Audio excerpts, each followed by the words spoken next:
ajuda-nos a anunciar e a testemunhar a nossa fé em vós.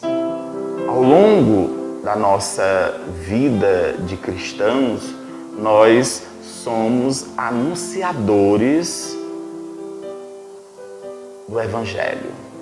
Nós continuamos a missão de Cristo como testemunhas e também anunciadores do Evangelho. É este o papel da igreja no mundo.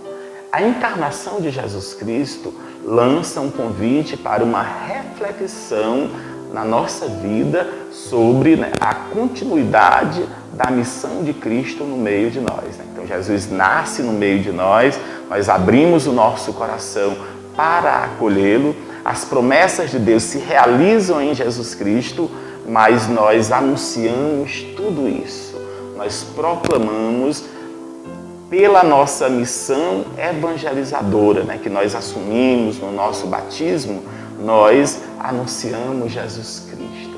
Os profetas, as profetisas, ao longo da história, foram estes que assumiram este papel. Só que no dia que nós somos batizados, nós nos tornamos profetas e profetisas, sacerdotes, profetas e reis.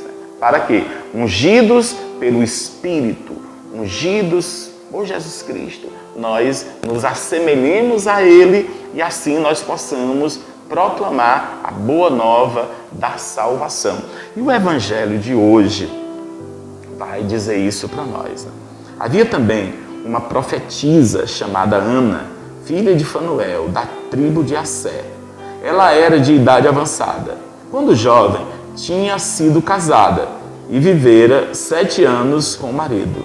Depois ficara viúva e agora já estava com 84 anos. Não saía do templo, dia e noite servia a Deus com jejuns e orações. Naquela hora, Ana chegou e se pôs a louvar a Deus e a falar do menino a todos os que esperavam a libertação de Jerusalém. Depois de cumprirem tudo conforme a lei do Senhor, eles voltaram para Nazaré, sua cidade, na Galileia. O menino foi crescendo, ficando forte e cheio de sabedoria, e a graça de Deus estava com ele. A história da profetisa Ana, ela é uma história que nos remete à nossa história também. Ela vivia no templo, rezando, com jejuns, com orações, fazendo os seus sacrifícios. Era uma mulher que se dedicava a Deus depois que ficara viúva. Aí ela encontrou em Deus o sentido da vida. Muitas vezes nós passamos por dificuldades, por perdas, por problemas no dia a dia e muitos tendem a se afastar de Deus, enquanto que deveria ser o contrário. Passando por dificuldade, passando por problemas, nós devemos nos aproximar de Deus. Foi o que aconteceu com a profetisa Ana. Ficou viúva e o que ela fez? Se voltou para Deus. Deus passou a ser a sua vida. Ela vivia no templo, rezando e se dedicando às práticas religiosas.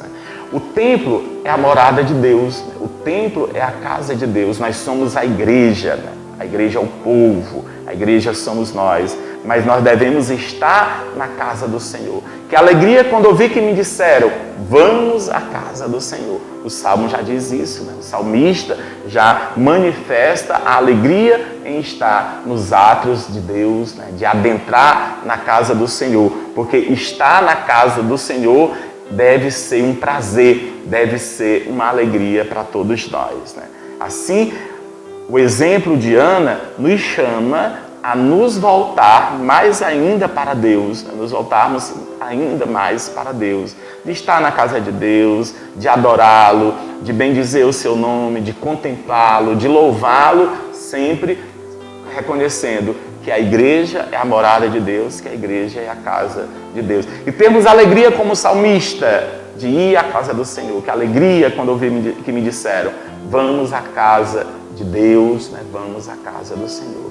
Que nós sejamos cada vez mais, né, contemplativos em Deus, que nós sejamos cada vez mais adoradores do Senhor e que a casa do Senhor, que o templo, né, a morada do Altíssimo, seja o lugar do encontro nosso pessoal com Deus, mas o encontro da família com Deus, o encontro da comunidade com Deus. Né? E assim estejamos sempre abertos a esse chamado, né? Sempre atentos a esse chamado de ir à casa de Deus. E louvar, agradecer, bendizer e também fazer os nossos pedidos, né? As nossas súplicas a esse Deus que se coloca sempre bem próximo de nós. Né? Ele assim abençoe, né, a cada um de nós, né? Abençoe as nossas famílias, em nome do Pai, do Filho e do Espírito Santo. Amém.